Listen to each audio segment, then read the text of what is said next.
मेरा नाम नेहा है। महाकुंभ में आके हमें बहुत अच्छा फील हो रहा है, हमारा बहुत अच्छा एक्सपीरियंस है। जैसे पर प्रयागराज में ही है, हम 3 दिन यहाँ पर हमारा किया है और हम काफी सेटिस्फाइड भी है और यहाँ इंडिया की धरती पे आकर हमें बहुत अच्छा लगता है। अच्छा, बात करें पाकिस्तान की, और इस बार महाकुंभ में और भी नया भूचाल आ रहा है। कहते हैं ना, महाकुंभ को लेकर के जितनी सारी लोग आक्रोश दिखा रहे हैं, जितने सारे भगदड़ को लेकर के ऐसे ऐसे तमाम वीडियोस बन रहे हैं, लेकिन उस सब चीज़ों को दरकिनार करते हुए एक बार फिर से एक और जत्था ने बता दिया है कि अब जो महाकुंभ का जो भीड़ है रुकने वाला नाम नहीं लेगा। क्योंकि अब जैसे जैसे दिन नज़दीक आ रहे हैं, दुनिया भर से तो लोग आ ही रहे हैं, इस बार अपने पड़ोसी मुल्क पाकिस्तान से लोग आए हैं। और पाकिस्तान के में जो लोग हिंदू हैं वो करीब करीब एक साथ 68 का जत्था कह सकते हैं, वो इंडिया उतरे। और उस आप सर बताएं। जी, मेरा नाम डॉक्टर मंसूर है, जिससे सुन करके आपके मन में भी विचार आ जाएगा एक बार महाकुंभ। कहते थे मेरे पूर्वज कितनी बार आना चाहते थे, लेकिन ये भारत और पाकिस्तान की जो बॉर्डर की जो तमाम मुल्क की जो बातें चलती है, उसके लेकर के जो समस्याएं होती है, वो एक दीवार की वजह से हमारे पूर्वज नहीं जा पाए थे। लेकिन मैं इस महाकुंभ में आकर के अपने आप को भाग्यशाली मान रहा हूँ। और देखा जाए तो जितने लोग श्रद्धालु आए थे, उन्हें बस बताने की ज़रूरत नहीं है कि वो अपने आप को भाग्यशाली और श्रद्धा के लिए इस महाकुंभ में डुबकी लगाएंगे और श्रद्धा दिखा रहे हैं। उनके बस चेहरे से ही सब दिख जाता है।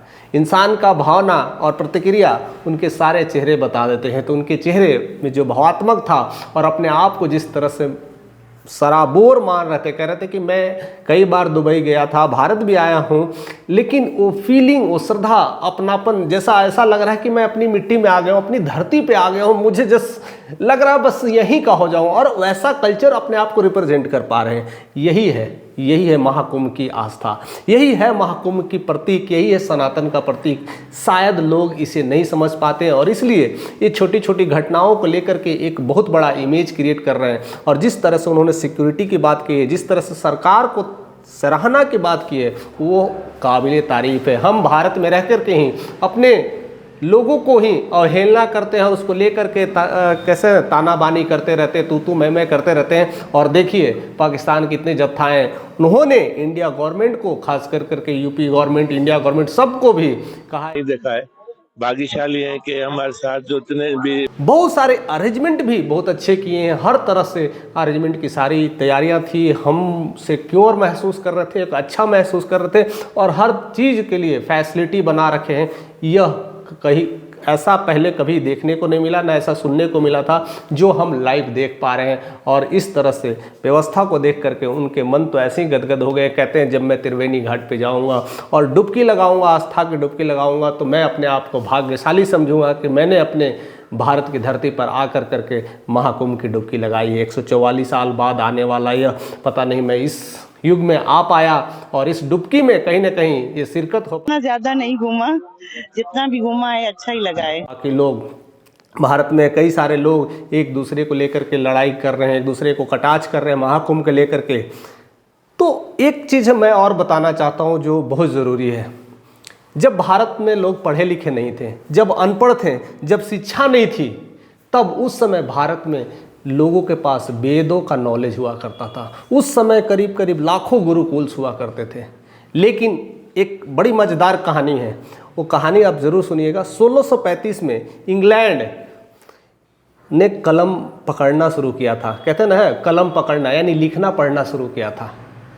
और जब उन्होंने लिखना पढ़ना सीख लिया था, उस समय 1635 में हमारे भारत में 72 लाख गुरुकुल हुआ करते थे।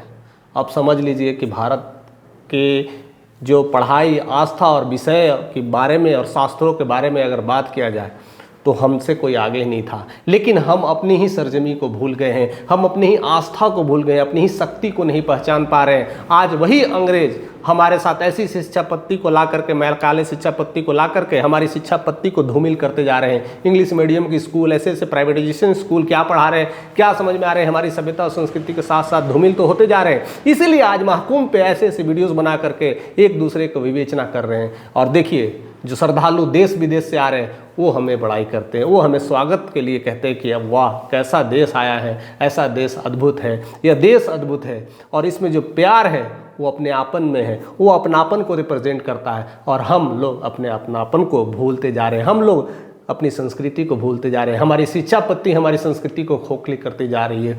तो हमें ऐसे और भी शिक्षा पद्धति की ज़रूरत है। हमें स्कूल्स में कॉलेज में भी शास्त्रों का भी ज्ञान होना चाहिए, ऐसे गुरुकुल्स के भी व्यवस्थाएं होनी चाहिए जिससे भारत कह सके कि आने वाला महाकुंभ, ऐसे आने वाले कई सारे जो कह सकते हैं आस्था का जो भी प्रतीक रहा है, उस प्रतीक में अगर कोई देश आए तो कहे अपने आप को मैं इंडिया में आके भाग्यशाली समझाऊं। और इसीलिए शायद स्टीव जॉब्स हो या मार्क जुकरबर्ग हो या बिल गेट्स हो, कोई भी जो भी भारत में आया है अपने आप को आध्यात्मिक माना है, अपने आप को सारी कठिनाइयाँ जितनी भी अपने देश में हुआ करती थी वो भारत में आकर के भूल करके और अपने देश में शुरुआत करके वहाँ पर डंका बजा दिया है। तो भारत एक आध्यात्मिक देश है और उस आध्यात्मिक देश में महाकुंभ की यह बेला कहीं न कहीं आध्यात्मिकता में चार चांद लगा देता है। और यही स्थिति हम लोग सुन पाते हैं और देख पाते हैं। जिस तरह से पाकिस्तान के लोग ने आकर के अपने आप को भाग्यशाली कहा, तो क्या आप हिंदुस्तान के होकर के भी